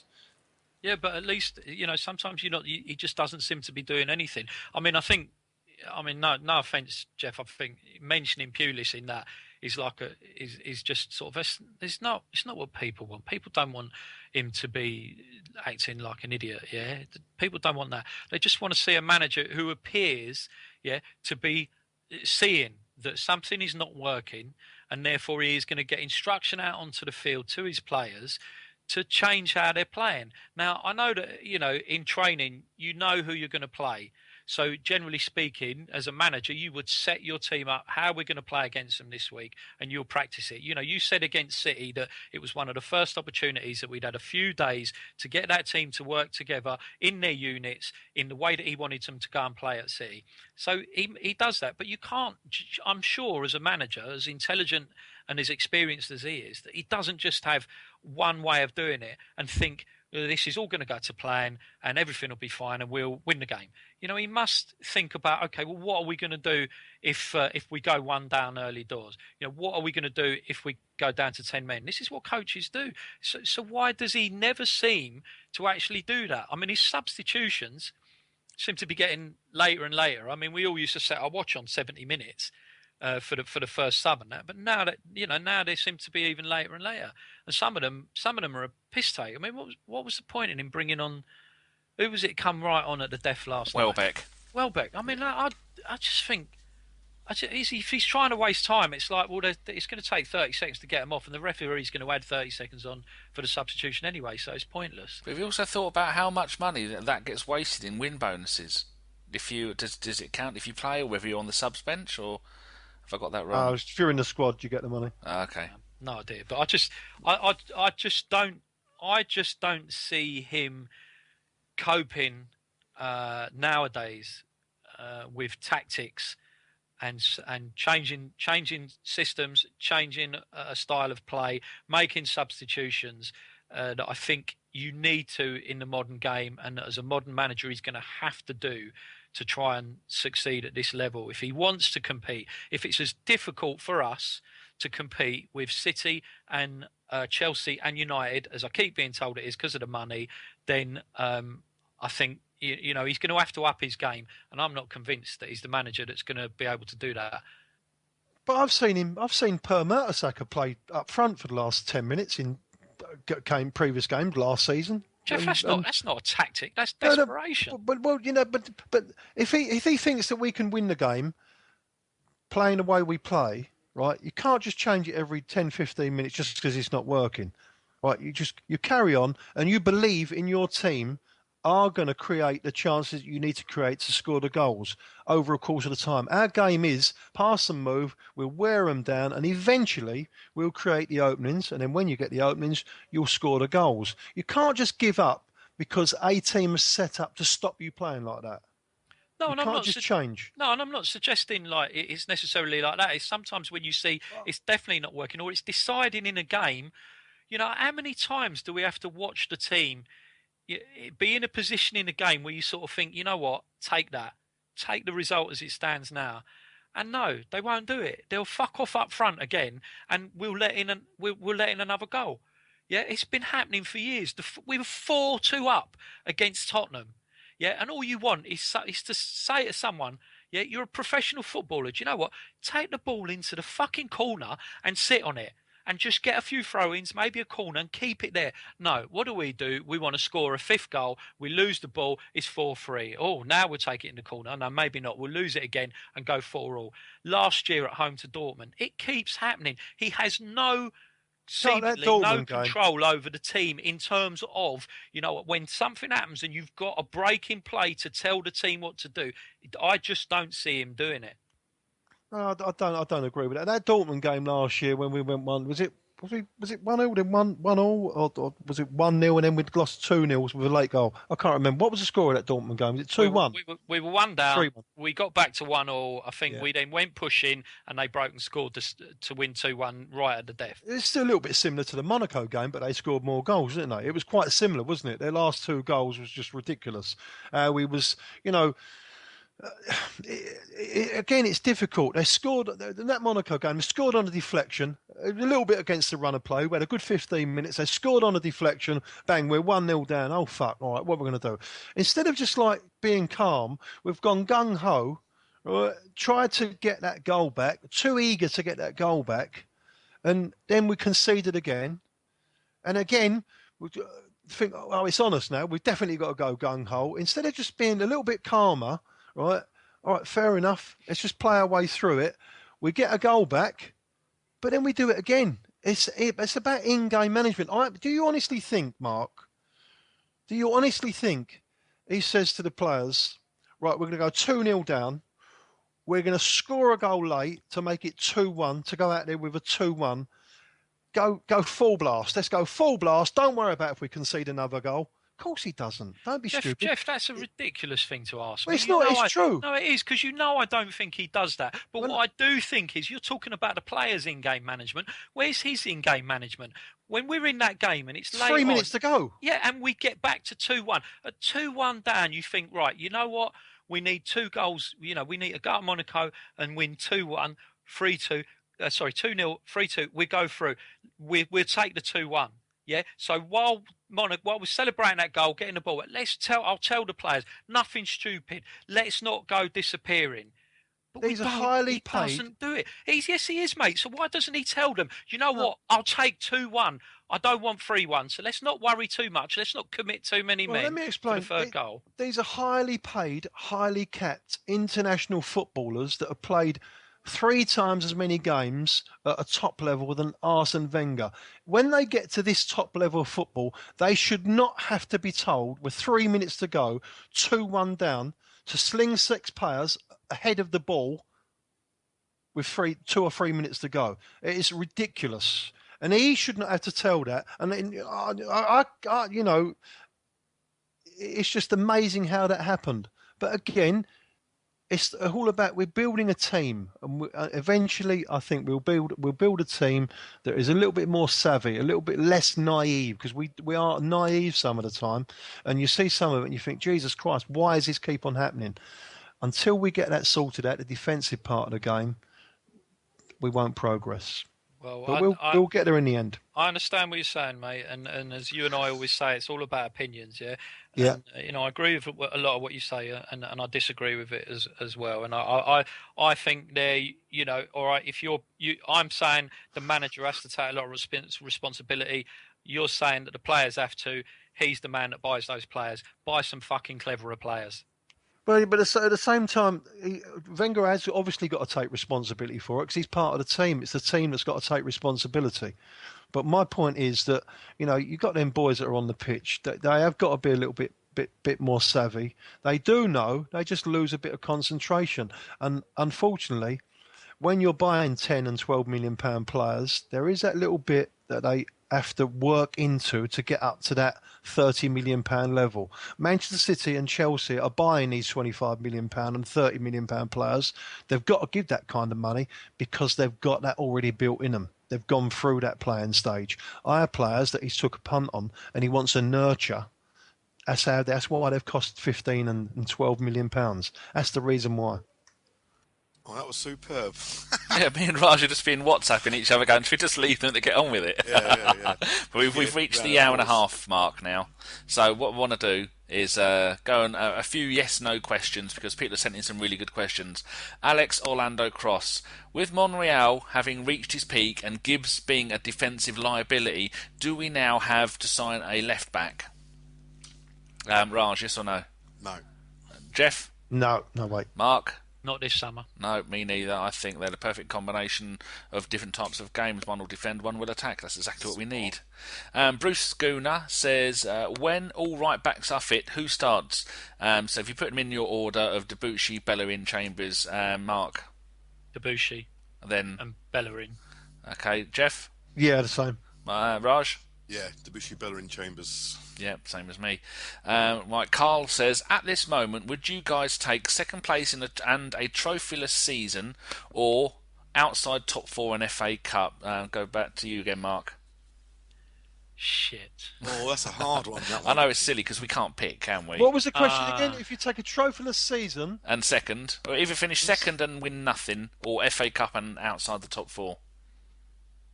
Well, I know what Mark's fucking one is. Oh, I think we've had this before. I'd take the FA Cup and fifth. Geoff? He'd take the FA Cup fifth and Wenger out. That's what he'd take. And you're going to take the opposite. No, I think we can win it. You've got to be in the Champions League, and I think we could do both. 50 million quid. Hold on, you don't get a choice, pal. You answer the question yes or no. Come on. Pick one or the other. Don't start making up your own rules. I want to be in the Champions League, I'm afraid. Oh, I know what Raj is going to say. He's going to go the logical thing and say second, but Champions League, aren't you? No, I think Cup. Really? I love the Cup. Lose out on 50 million quid. It's. I'm not saying it's a silly question because I don't think it's going to happen. I think we'll win the Cup and qualify for the Champions League. I honestly do think that. I reckon we're on for the probably second FA Cup and maybe even the quarters or the semis of the Champions League because we'll go there, spank United, and then be on a high for the Monaco game and beat them 4-0. Sorry, Chris. I know Chris is shaking his head. Budget Jesus isn't happy. Right, Pete Gooner. Do you think Diaby will be out of our club for good now? Raj? Yes. Geoff? I can't really see him getting another contract. I think it'd be madness, wouldn't it? All fairness to the kid. Mark? Who? Yeah, okay. Point taken. Lester Griffiths, this is the final one. Oh no, just two more. Lester Griffiths. Welbeck wasn't great against United last time out. Should we give him a go and play it safe, or play the Ox and or Theo and go all out offensive, Raj? No, you got to play Welbeck because he's got a point to prove. Yeah, Geoff? I'd play the Ox and Welbeck would come on as sub. Oh, Jeffrey. Mark? I'd play Ox in front of Welbeck. Oh, Mark, Jesus, you two, honestly. I think I would play Welbeck because you know he's going to give you a 7.5, 8 out of 10 game, and then maybe bring on the Ox for a little bit of last 15-minute flair. Can you imagine him scoring the winner against United? That'd be wonderful. Wouldn't we all be jumping up and down? But you know you're going to get a solid game from Welbeck. Oh, he'll be well up for it. Yes, he'll be right. Well up for it. Final question, only because it's Tell the Gooner, and everybody loves a little bit of Tell the Gooner. Will our team be up for old OOLD? No, that's me. He just put OT. Right, I'll start that again. Will our team be up for Old Trafford on Monday, or will they be the usual spineless surrender? Geoff? If you need to get up to Old Trafford, for Old Trafford, you shouldn't be playing football. Oh, well said. Mark? No, I think they'll be up for it this time. And Raj? It'll be criminal if they're not up for it. I think we have to be up for it because they're on their knees and a final jab from us and they'll be down for the count. I don't even like boxing. How good is that? Right, finally, semi-finally, we're gonna do the predictions for Manchester United Arsenal at 7:45 on Monday. Your predictions, Raj, and first goal scorer. 1-0 Giroud. Oh, Geoff. 2-1 Giroud. Oh, been trumped. Mark. 1-1 Alexis, win the replay. Oh, sneaky. I think we're going to go there and it's going to be a slobber knocker and we're going to beat them 3-2, replay just like the 1979 FA Cup final. But I don't think Alan Sunderland's going to score. So I'm going to say, again, every week, Ozil's going to score the winner. No, the first and the winner. Fuck it, hat-trick. And the game after that is the Saturday after, so we've got a long old wait after that game. So we'll be nicely rested, and then that's West Ham. Right, would anybody like to say hello to a gentleman's nod, as I like to call it, because I'm not 14, so it's not a shout-out. Raj? At the Goonerette, who is called Sadia Gooner Akram. I always thought she was a very lovely girl, but she's actually a cheeky minx. Did she use the C word at me the other day? Oh no, she's getting very naughty now. Naughty She's girl. a good girl, is Sadia. Yeah, but she's a bit of a minx now. You know, I always thought she was just a nice girl, but there's a dark side to her. There is a dark side. Lovely girl. Follow her. And hopefully she'll be coming on the radio show sooner rather than later. Oh, good, excellent. Yes, because we're trying to get more women on. Right, Geoff, who would you like to say hello to if you're adoring millions? I'm trying to find it now, to be honest with you. Let Mark go first. Mark, anyone? Yeah, it's a guy called Clive Palmer. He's a regular shout out for me. He's at Clive PAFC. Talks a lot of sense. A good guy. Okay, my shout out is going to go to Geoff Hulenfrinden, who runs the At the Bergie blogs. Please go there and follow them, because we've got so much brilliant stuff coming up there. And the latest blog by Geoff, no, that's not the latest one, is it? The previous one by Geoff has a cut-out face mask of me that he did without even asking my permission. So you can go, print it up, wear it, and if you do, tweet us a picture of it, which no one has bloody bothered to so far. It's taking a piss out of the Tottenham League Cup final pack. And then if you tweet us a picture of the podcast account, which is at the AFC podcast. I think that's what it is. It's been so long since I've had to tweet it, because the Bergie podcast one was too many letters. And so go and do that. But our latest blogs on at the Bergie blogs is by Simon Collins, which is standing up for Giroud. And the one before that was Geoff's one. And we've also got Andrew Thompson, who's just agreed to come and start doing blogs for us. So go and give them a follow. If you follow them, then you'll get followed by the Highbury which is my other account, and you'll get followed by the podcast account and maybe a handful of others. So there you go. Geoff, have you picked one of your millions yet? Yep, Tomo. He's not called Tomo. I'll call him Tomo. Talking out of my arse, who he thinks I'm a fantasist. He thinks I don't go to games. I don't know how he gets this, but because I don't know. But he's a nice chap. We have plenty of debate on Twitter, and it's all good fun. So he can have my shout out. Oh, bless him. There you go. You're even loving the haters. Mm. Mark, have you got anything that you'd like to offer, Geoff? Yes, yeah, Geoff, as an olive branch, you know, I know how much you're interested in how the Arsenal supporters groups do. You enjoyed my very friendly banter, for the benefit of Danny, with Asa the other day. So as a member of Black Scarf, what I wanted to do, Geoff, was to offer you a free membership for the remaining period of the season for Black Scarf. Because I know that, you know, you understand that Black Scarf is not about Wenger or the players. It is all about greed in football. And I think it's something that you will definitely get behind. And that you can now feel you can be a member of the Black Scarf without being tainted in any way. I think you better run that by your superiors, Marco, because there's no way in the world that they're going to want me on board. Trust me. It's only for the rest of the season, though. Let's see, superiors. Yeah, go for it, Mark. You've had the nod. Yeah, that's it, Geoff. I've had approval. You got to speak to the other powers that are not present at the moment. I think you should have a vote, and it'd be a laugh. I can't imagine. I don't know what you'd do to me, you lot, if you got me in the same room. Geoff, I'm a founding member. I can give you membership. I had to pay for mine. I don't think you can get transferred from one club to another club mid-season. And I'm already a member of Asda. I beg your pardon. Yeah, Asda. Yeah, of the AST. So am I. I'm a member of AST and BSM. All working together. Two good, superb fan groups working together with ticket prices. That's all well and good, but 50%. And I'm going to say that it's going to be a little bit controversial here, but I reckon 50% of the fan base of Black Scarf would rather Wenger leave the club. Oh yeah, there's no denying that. Yeah, they're all said entitled to their 48%. Yes, of course they are. Exactly. Yeah, but that's not what Black Scarf's about. So if they can have their opinion on Wenger in, Wenger out, Ozil shit, Ozil great. But what we're about is greed in football, and that's what I'm saying. You must be behind that. I've always been behind it. Therefore, do you accept my offer of membership? Come on. I'll support him without a membership. Put it that way. He's going to get it anyways. There's a badge in the post for him, but I know where he lives. Care of Chelsea Football Club, Fulham Palace Road. Yeah. Oh We're dear. going to put you honorary life president as well. For the rest of the season. President Geoff, that sounds brilliant. It does. It won't be long. Right then, Couldn't gents. There we go. We've all wrapped up. It's only been 1 hour and about 39 minutes, which is That's a good. record time. So, thank you very much for joining us, Raj, Mark and Geoff. Thank you very much. Thank you. Pleasure. This Pleasure. has been an Arsenal podcast. Nanu, nanu, you cheeky monkeys. Good night.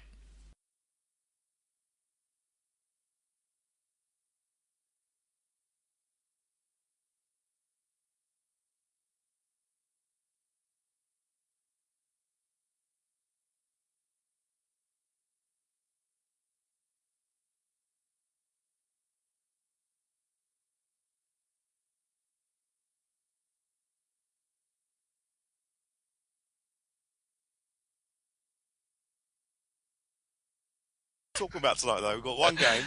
Two. Man United, haven't we? Got Everton, QPR, and the Man United game. Everton? QPR, Man United, that's right. Yeah, Everton, we played them on Sunday, Saturday, Friday, Monday. Yeah, of course. What day was it today? Sunday it was. Was it? Yeah. Yeah, I watched it. You were at the League Cup final against Luton, were you, Geoff? I certainly was. Oh, Gutted. 3 of us, that'll do. Gutted.